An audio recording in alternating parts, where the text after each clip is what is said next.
ایمان اور یقین حاصل ہو تو پھر دعا کرے اللہ اس پر استقامت عطا فرمائے، پھر اس پہ ڈٹ جائے۔ نبی پاک صلی اللہ علیہ وسلم نے فرمایا میں اس بات کا خوف نہیں کرتا کہ میری امت کمزور ہو جائے گی، اس بات کا ڈر نہیں کہ پیسے ختم ہو جائیں گے، نہ یہ خوف ہے کہ بھوکی مرے گی۔ حضور کس بات کا خوف ہے؟ تو نبی پاک نے فرمایا خوف یہ ہے کہ ان کا یقین کمزور ہو جائے گا۔ یاد رکھیں اگر اعتبار نہ ہو تو گھر نہیں چلتا، تو اگر اللہ رسول پر یقین کامل نہ ہو تو پھر بندہ مسجد نہیں آ سکتا، پھر اس کا دین نہیں چلتا، پھر اس کے لیے مشکل ہے نماز، پھر اس کے لیے مشکل ہے راہ خدا میں خرچ کرنا۔ میرے نبی پاک نے فرمایا یوں نہ کہا کر کہ یا اللہ چاہے تو دے چاہے تو نہ دے، جب مالک سے مانگ تو کہا کر یا اللہ تجھی سے مانگنا ہے، میں لے کے اٹھوں گا، تو مجھے دے گا۔ فرمایا جتنا تیرا یقین کامل ہوگا اتنا ہی اللہ تجھے جھولی بھر کے عطا فرمائے گا۔ کمزور سا مسلمان، لڑکھڑاتا سا مسلمان دیکھتا ہوں کرتا ہوں، اور یہ بھی نہ دیکھا کریں بھائی ایمان یقین کو استقامت کے درجے پہ لیں، یہ نہ دیکھا کریں کہ وہ کیسے دے گا، وہ کسی وسیلے کا محتاج نہیں ہے، وسیلے کو پسند کرتا ہے، پر وسیلے کا محتاج وہ بغیر وسیلے کے بھی دے دیتا ہے۔ ہر آدمی ماں باپ کے ذریعے پیدا ہوتا ہے، اگر پیدا کرنا چاہے تو جناب عیسیٰ کو بغیر باپ کے پیدا کر دیتا ہے، اگر پیدا کرنا چاہے تو حضرت آدم کو بغیر ماں اور باپ کے پیدا کر دیتا ہے۔ جب یقین رکھیں، یقین قرآن مجید پڑھیے،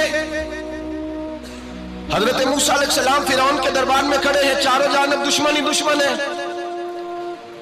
جادوگر آ گئے، انہوں نے سانپ چھوڑے، حضرت موسیٰ کے ہاتھ میں ڈنڈا تھا، حضرت موسیٰ کہتے ہیں یا اللہ کیا کروں؟ تو اللہ تعالیٰ نے فرمایا اپنا عصا پھینک دو۔ کہنا چاہیے تھا نا کہ یا اللہ ایک ہی تو شے ہے، اتنے سانپ ہے، بچانے کے لیے ڈنڈا ہے وہ پھینک دوں؟ ڈنڈا پھینکا جاتا ہے، سانپ کو دیکھ کر کے قابو کیا جاتا ہے۔ یہ میرا اور آپ کا ذوق ہے نا، لیکن انبیاء کرام کا انداز ملاحظہ کیجئے میرے عزیزو۔ اللہ فرماتے ہیں ڈنڈا، اے موسیٰ ڈال دے اپنا عصا، پہلے نہیں فرمایا کہ سانپ بن جائے گا، فرمایا بس تو ڈال دے۔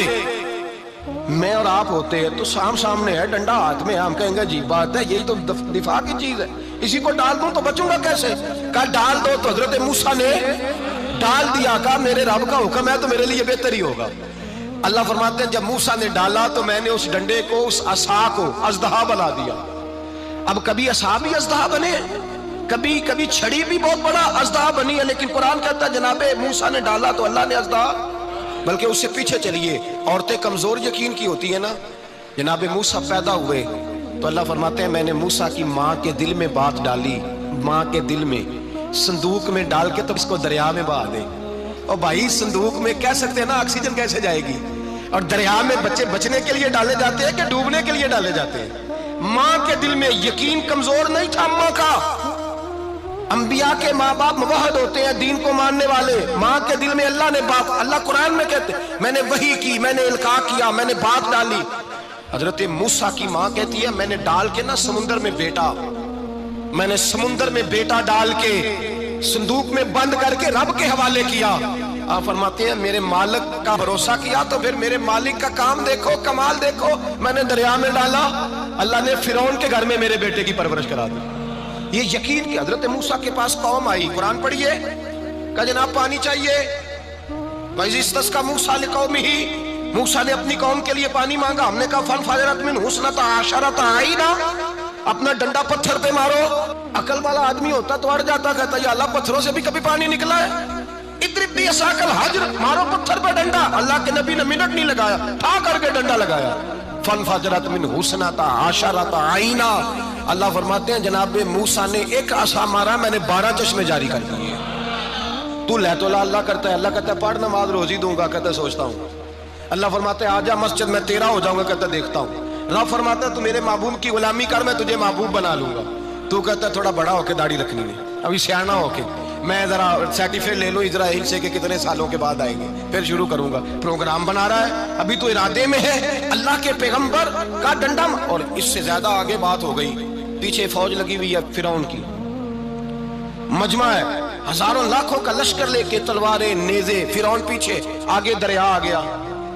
حضرت موسیٰ علیہ السلام کھڑے ہیں، اب کدھر جائیں؟ اللہ پاک نے فرمایا مارو ڈنڈا۔ کہاں؟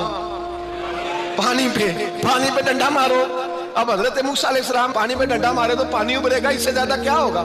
پہلے پتھر پہ ڈنڈا مروایا تو پانی نکلا، اب پانی پہ ڈنڈا مروایا، فَإِذْ فَرَقْنَا بِكُمُ الْبَحْرَ فَأَنْجَيْنَاكُمْ وَأَغْرَقْنَا آلَ فِرْعَوْنَ۔ اللہ فرماتے ہیں موسیٰ نے پانی پہ ڈنڈا مارا تو میں نے پانی میں رستے بنا دیے۔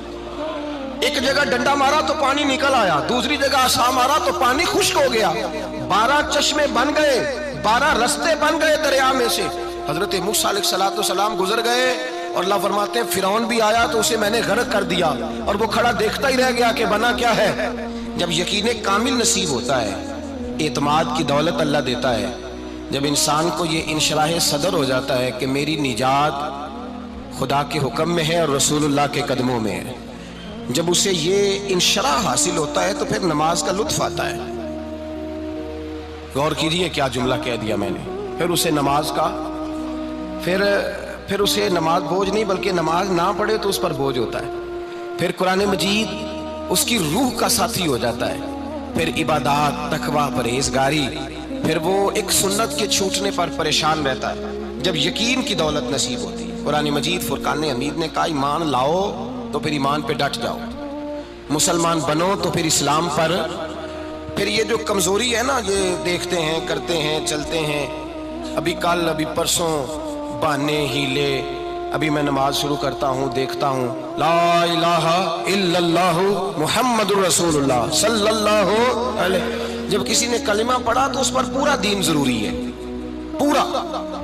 اب وہ یہ نہیں کہہ سکتا کہ تھوڑا تھوڑا کر کے آؤں گا۔ یقین کی دولت نعمت ہے۔ اللہ پاک قرآن مجید میں فرماتے ہیں ان الذین قالوا ربنا اللہ ثم استقاموا، جنہوں نے کہا کہ اللہ ہمارا رب ہے اور پھر وہ اس پر ڈٹ گئے، پھر اس پر وہ کہا تو ڈٹ گئے، کھڑے ہو گئے، نہیں اللہ ہی رب ہے، اللہ ہی دینے والا، اللہ ہی مالک، اللہ ہی ہمارا رازق ہے، رب ہی ہمارا سب کچھ۔ جب ڈٹ گئے تو فرمایا تتنزل علیہم الملائکہ، پھر میں ان کی مدد کے لیے آسمان سے فرشتوں کا نزول فرمایا کرتا ہوں۔ فرشتے کیا کہتے ہیں؟ اللہ تخافوا ولا تحزنوا، غم نہ کرنا، خوف نہ کھانا، وابشروا بالجنۃ التی کنتم توعدون، ہم تو تمہیں اللہ تبارک و تعالیٰ کی اس جنت کی خوشخبری دینے آئے ہیں جس کا رب نے تمہارے ساتھ وعدہ کیا ہوا ہے۔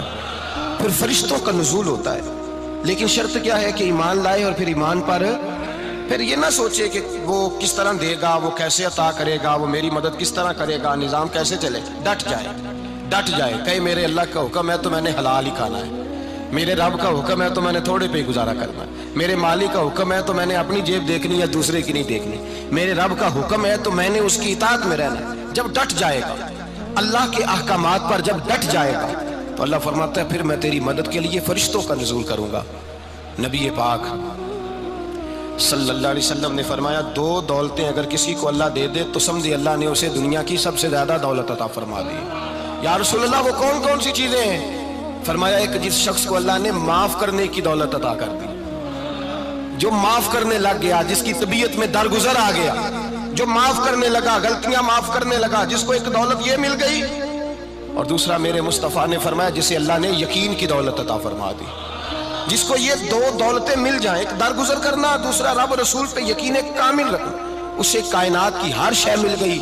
میرے نبی پاک نے فرمایا جب بھی دعا مانگو خدا سے یہ 2 نعمتیں مانگا کرو، عرض کیا کرو اے اللہ درگزر کی دولت عطا فرما، اے اللہ تو ہمیں یقین کی دولت عطا فرما، ایمان کی قوت اور پختگی نصیب فرما۔ میرے بھائی حضور نے فرمایا مانگ کے لو۔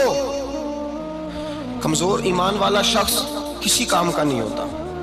جس آدمی کے ذہن میں شک کا بیج ایک دفعہ جنم لیتا ہے وہ آدمی تو غلام سے بدتر ہے۔ بے کیف سجدہ، روٹھی روٹھی سی عبادت، اس کی زندگی کیفیات سے خالی ہے۔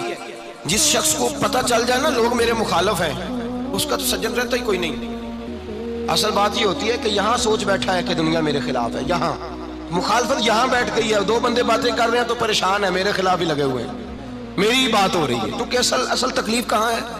اور اگر یہاں یقین کامل ہو گیا نا کہ سارے مجھ سے پیار ہی کرتے ہیں، تو پھر 2 بندوں کو بات کرتا دیکھیں گے تو یہی سوچے گا میری تعریفیں کر رہے ہیں۔